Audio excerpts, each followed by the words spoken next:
ब्रह्मपुर स्थानीय आंबपुआ स्थित Saint जाभियर्स high school परिसर में 2025 सीबीएसई द्वारा आयोजित 10वीं श्रेणी और द्वादश श्रेणी विज्ञान परीक्षा शीर्ष स्थान हासिल कर छात्र छात्री निमंते एक संबर्धना उत्सव अनुष्ठित हो जाइए। विद्यालय अध्यक्ष डॉक्टर जीएस पंडा, उपाध्यक्ष श्रीमती प्रियंवदा दास, निर्देशक श्री यूएस पंडा एवं एसएस पंडा एवं सहनिर्देशक कुणाल कौशिक पंडा एवं राहुल राज पंडा, विद्यालय प्रधान शिक्षयित्री उषाराणी पट्टनायक एवं उपप्रधान शिक्षक प्रकाश पल्लाई, समस्त शिक्षक शिक्षयित्री तथा कर्मचारी वृंद उपस्थित थिले।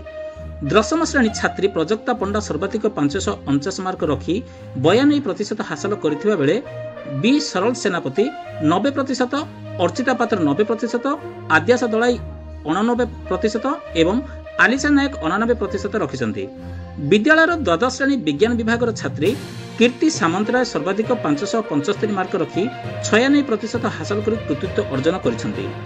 अध्यक्ष डॉक्टर जीएस पंडा मतरे एहिपरि छात्र छात्री माने विद्यालयर गर्व और प्रेरणार अतुट दीप ज्योति सदृश अटंती। एहिपरि स्तरर शिक्षादान में आम विद्यालय सदाबद्ध परिकर अटे। शेष में छात्र छात्री को संबर्धित करने सह आंतरिक अभिनंदन ज्ञापन करा। ब्यूरो रिपोर्ट, आंचलिक वार्ता।